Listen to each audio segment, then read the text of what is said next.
প্ৰথমে মই সমূহ অসমবাসীলৈ শ্ৰদ্ধা জনাইছোঁ আৰু কৃতজ্ঞতা জনাইছোঁ ইমান সুন্দৰকৈ আমাৰ চিনেমা হোমৱৰ্কখনক আদৰি লোৱাৰ কাৰণে আৰু ময়ো প্ৰায় 15-16 বছৰমানৰ বিৰতিৰ পাছত হোমৱৰ্কত অভিনয় কৰিছোঁ আৰু খুব ভাল দৰ্শকে খুব সুন্দৰকৈ চিনেমাখন আদৰি লৈছে আৰু চিনেমাখনৰ পৰা এটা যিটো মেছেজ দিবলৈ বিচাৰিছে আমাৰ পৰিচালক অচিন্ত শংকৰে সেই মেছেজটো খুব সুন্দৰকৈ প্ৰত্যেকজন দৰ্শকে আদৰি লৈছে আৰু চিনেমাখন চাই উঠি প্ৰত্যেকে আমাক জনাইছে যিসকলে প্ৰত্যক্ষভাৱে যোগাযোগ কৰিছে বা পৰোক্ষভাৱে হ'লেও ছ'চিয়েল মিডিয়াত বিভিন্নজনে লিখি পেলাই আমাক জনাইছে যে চিনেমাখন যথেষ্ট ভাল পাইছে। ভাল লাগিছে চিনেমাখনত। মই যেতিয়া শ্বুটিং কৰিছিলোঁ তেতিয়া মই ক্লাছ 5ত আছিলোঁ, এতিয়া ক্লাছ 8 অকণমান ডাঙৰ হ'লোঁ। চিনেমাখন কৰি ভাল লাগিলে। আমাৰ ডাইৰেক্টৰ আছিলে আমাৰ অচিন্ত মামা, আছিলে আৰু এজনী মোৰ লগৰ এজনী আছিলে, সিহঁতি কৰিছিলে। আমি একেলগে কৰিলোঁ, হাঁহিলোঁ, মানে ধেমালি কৰি পেলাই। চিনেমা কৰাৰ নিচিনা নালাগিলে আচলতে ক'বলৈ গ'লে। আমি মানে ফূৰ্তিত হৈ গ'ল নিজে গোটেই। ৰাইজক ক'ম যে চিনেমাখন যাতে চাওক আৰু অলৰেডি মানুহ কিছুমানে চাইছেই।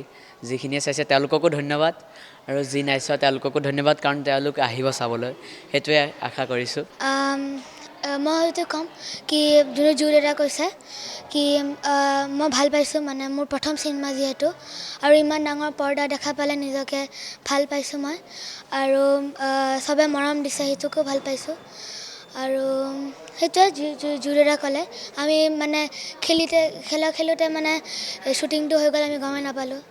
আৰু ময়ো তেতিয়া সৰু আছিলোঁ, তেতিয়া মই চিনেমাখন কৰোঁতে ক্লাছ 1ত আছিলোঁ, এতিয়া ক্লাছ 4। তো সেইটোৱে।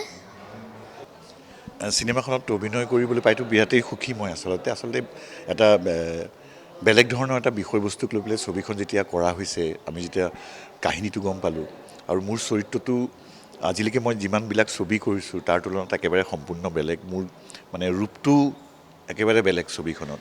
গতিকে সেইফালৰ পৰাতো মই যথেষ্টই সুখী।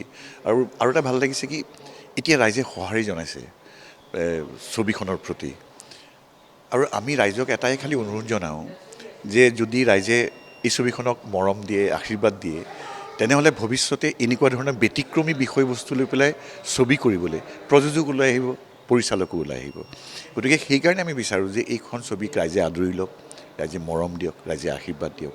আৰু এইটো খুব বিষয়বস্তুটোৱে খুব মানে আজিৰ দিনত আমাৰ সমাজখনত একেবাৰে সকলোৰে ঘৰে ঘৰে থকা এটা মানে সমস্যা।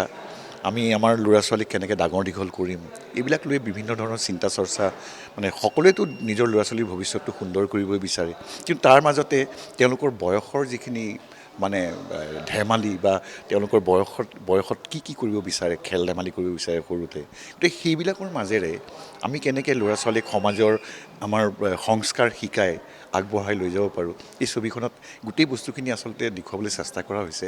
আৰু ৰাইজে মৰম দিছে ইতিমধ্যে। আজি মাত্ৰ 4 দিন হৈছে ইতিমধ্যে অসমৰ প্ৰত্যেকটো ছবিগৃহতে দৰ্শকে ভিৰ কৰিছেহি। আমি সঁচাকৈ আনন্দিত।